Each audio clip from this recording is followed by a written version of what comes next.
Welcome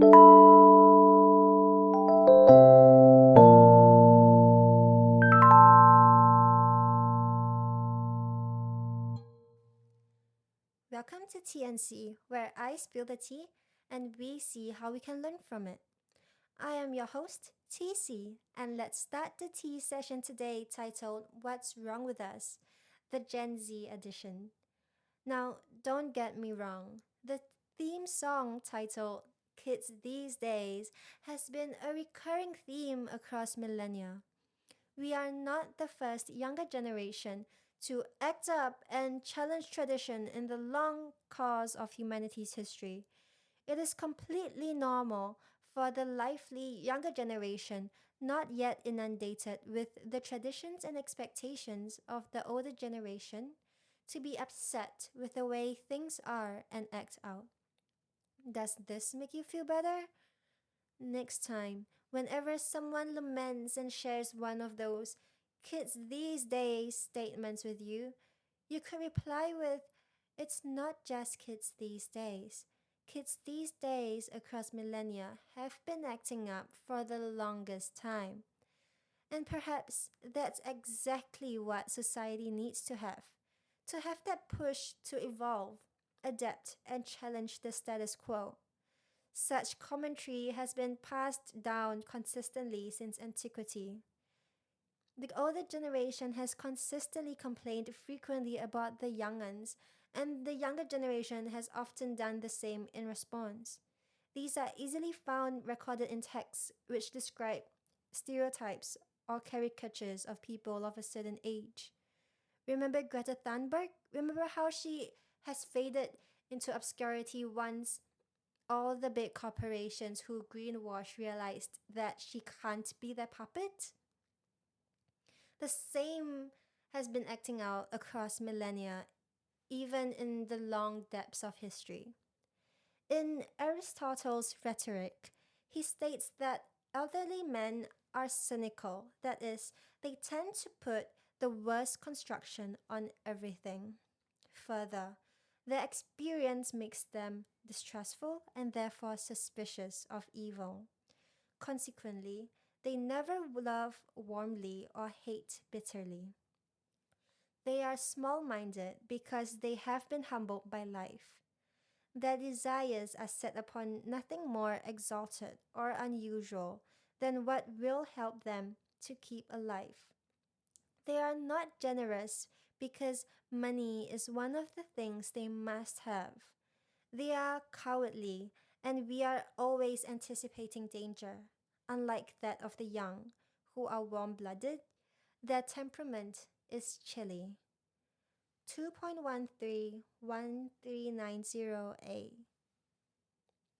Similarly, in Book 3 of ODS, I'm not sure how it's pronounced, circa 20 BCE, Horace wrote, our sire's age was worse than our grandsires. We, their sons, are more worthless than they. So in our turn, we shall give the world a progeny yet more corrupt. Both texts are from the past, of one generation lamenting the behavior of the other. Our generation is definitely not alone in being ridiculed or frowned upon by the older generation. Even if you don't look at all these histories cementing the idea that it is only natural for the older generation to have complaints about the younger generation, it can be really easy to accept that our generation is more different due to growing up in a drastically changed environment compared to those before us. Young people these days are not self obsessed. We are self conscious, and we are but a mere product of our times. Let's use an example to analyze. Let's take a magnifying glass to the current underconsumption course, shall we? The underconsumption trend. Why does it exist? Why are we pressured to treat our life as a movie? So much so that we perform certain acts related to underconsumption for the camera. Social media could lead to us dissociating, where we see ourselves in third person. If you think about it, we never really looked at ourselves this much in history. The affordability of mirrors for the common man was pretty recent over the course of history. The average commoner would have to look into a body of water or sneak a peek in a rich person's mirror when working under them to see a reflection of themselves. We were never really meant to look at ourselves this clearly, this often. We were never really meant to look at ourselves from the perspective of a person viewing us and pick ourselves apart. This process essentially prompts us to learn to manage our own identities like it's a brand. How much of your social media is performative? How much of the actions you do to post content on social media would not even exist without social media? You could say I'm blaming it on my zodiac sign, but personally, me being a Leo, I do not vouch for all Leos. This is just my opinion. Me being a Leo who loves to perform, the unspoken pressure to perform day in, day out does still tire me, which has led to me to plan social detox days as well as moments where I simply put my phone away to be present in the moment when my friends are talking or when I feel that my social battery is running out. Millennials were the first guinea pigs for social media, but it didn't find its full capability in impacting its audience until the younger Gen Z. Bo Burnham's commentary on this echoes the sentiment well. Us Gen Z have been forced into a culture that we did not create. We were still young when social media was taking flight and was developing into what it is today, something which has led us to be conscious of ourselves at any given moment, to curate every aspect of ourselves to fit in and stand out. And after all that, to present all of this on a plate to the world to partake in on social media. With social media, we are living our lives as a movie of which we are our own director, writer, cinematographer, and editor, a movie of which we are our own biggest critic. Just to take a step back from all of this and imagine all of the pressure we are getting from social media, which the generations before us did not experience at this delicate stage of their lives. Are you deer pretty or siren pretty? Or are you rabbit pretty? Are you cat pretty? Are you boy pretty or girl pretty? Are you shaving the peach fuzz on your face to make your makeup stay on better? Did you follow that coquette bow trend?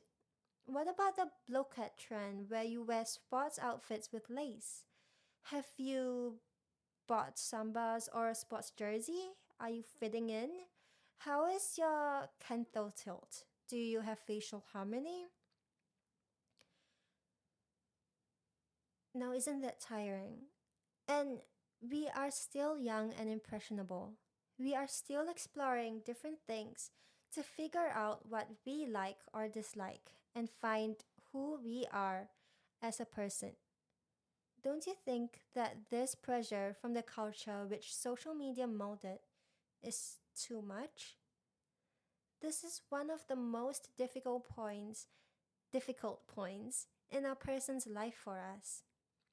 We are told to choose our life's path when we have experienced less than 2 decades of life on this earth.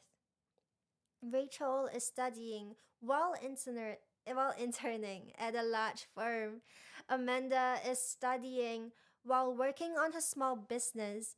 And some of us get to look at so many of these Rachel and Amandas proliferating on social media, then turn to look at our own lives, where we might not have the job experience and every job out there is only hiring people with a minimum of 5 years experience.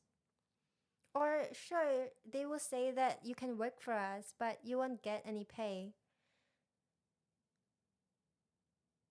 So, how do we survive in all this with this social, political, whatever climate? Like, it's a bit too much, don't you think? We are just beginning to form a conception of self, and we are expected to perform it on the internet. We are puppets, and the puppeteer is just the amalgamation of all this social media and opinions from so many people in the world, telling us how we should live our life, how our movie should be. We are just beginning to form a conception of self, and we are expected to perform it on the internet. By the way, we are also told that our internet footprint is forever. We are warned to be careful of what we do. But who in this world only makes sensible, wise decisions all the time on the internet when they are still 12 years old? That's right. The youngest of us, Gen Z, in the year 2024, at the time of making this podcast, is still only 12 years old. Every single one of us is a brand. You are not yourself. You are the performance of you. There is this strong sense that everyone is wearing a mask, and those brave enough to wear just half a mask or come as yourself, you are often singled out and made a spectacle. And I'm not saying that this has never happened in history. I'm just saying that perhaps social media has just made it more exaggerated and put given us more pressure. Which comes to my point in the beginning, linking social media and the underconsumption trend. This culture, which arose from the murky depths of social media, is a culture in which even economic struggle has to be recontextualized. Many of us are just so tired of watching rich people doing their rich people activities that we now want to romanticize economic struggle. The exact thing that people felt ashamed of letting others know they had, the exact thing that we would hide and we would be looked down upon for having.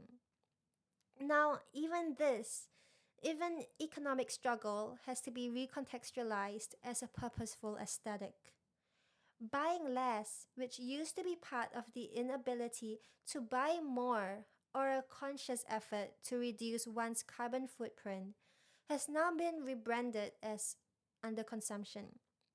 The core behavior now becomes our identity. Are you a Sawaku girl following Sawaku core?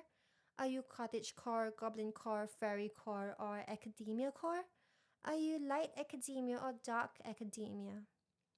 All of this has snowballed into core, which probably first got its name around the July of 2022 and got its own page with a description on the Internet Bible Know Your Meme in the December of that year.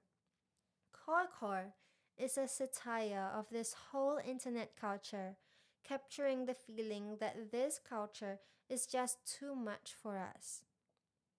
In an attempt to escape all of that pressure, some then turn to cottagecore or even the tread white aesthetic, which has also culminated in how the Ballerina Farms fiasco debacle has been getting so much traction with their content, and they are not even struggling financially. Her husband is really rich if you do your research and you see it. So, now back to the underconsumption trend. The people performing this trend are curating an aspirational lifestyle to perform for us. What could be a mundane part of life is chosen, where camera angles and certain actions are planned. This has also manifested in the form of fridgescaping, where people beautify the inside of their fridges, and I personally think it is beautiful to watch. Please don't get me wrong. I do believe that the underconsumption trend could be really inspiring to many of us. It is just the concentration of all these different advice from strangers paired with the tendency to doom scroll and later perform all of these different advice all at once could be taxing. It is so easy for brands to sell products to us if they just play into their role in the movie we are directing for our lives. Yoga was initially yoga was initially performed by people wearing loose, comfortable and flowing clothing. And now all these athleisure companies out there are telling us to wear skin-tight clothing where our panty lines could be seen, saying that the pressure the clothes put on us could sculpt our bodies. Once you wear this outfit that shows the shape of your body, you will become that pretty Pilates princess drinking matcha lattes and eating acai bowls while looking out to the sea. And I'm not saying that I'm an exception, okay? Once these brands take the seat of the director chair for us and create moments that are sold as something we can look back on in memories, we are going to take their products right off the shelves. Just think of those people who purchase Stanley cups and Owala bottles. Do we really need this many reusable water bottles? Do we need that addition to the Stanley bottle to eat snacks together with the bottle? Or another example is given by Eugh Brandstrat on TikTok. It's spelled EUGBRANDSTRAT, where he shared that Airbnb is pulling this off with their Icon series, where they offer people Instagrammable spots such as the Up House or a life size Polly Pocket house, such that we, the directors, would buy the idea that choosing Airbnb would make our life as a movie more fun to watch and look back on. Even if most of the customers of Airbnb will never go to that up house or that Polly Pocket house in real life. It is so easy for us to just go with the flow and try out all these trends and micro trends, of course. But can we really take the consequences? Can our wallets survive the consequences? Who really wears that eclectic grandpa outfit out? I love it personally, but it's not really an easy trend for the majority of us to wear in our daily lives. So I really love the fact that the internet has let us become so much more creative and has let the common person share their thoughts and feelings and everything. It's just how much pressure is it on our generation? And how has it shaped us as a generation compared to the ones before us? Are we really acting crazy and acting out with nothing influencing us to do so? Are we really the main problem, or is it just the environment? Like, are we just a product of all these things around us? It's so easy to follow microtrends, but can we really take the consequences? Can our wallets survive the consequences? Do we have enough time to spend on following these trends? If we purchase this many items, even if our homes have the space for them, do our lives have the space for them? Physical clutter could lead to visual clutter, and while I am not saying that all of us should have minimalistic homes, I Marie Kondo would not approve of me, and even Marie Kondo with her children now has admitted that she can't follow all of her own advice while taking care of her children. But too much visual clutter could be a strain on our well being. Too much digital clutter could also have a strain on our well being. Having a digital detox is also really beneficial for us who are often inundated with a great amount of information and opinions. So just think about it, and I hope you enjoyed the tea today. What did you think of how social media and this influx of information brought about by the internet? How do you think it has affected you? Do you feel better knowing that your adolescent years has been vastly impacted by all this as compared to our predecessors, and that it is only normal for our generation to be the way we are, to be different from the ones before us? I would like for you to journal and reflect and write down how the pressure from social media and the inundation of societal expectations available just a click away on your phone has impacted you. It is okay to be gentle with yourself. We are all going through this. Do share your insights and such with me in the comments. I would be really excited to read them. This is the end of this tea session. Thank you for joining me today, and I look forward to meeting you again. Until next time, bye bye.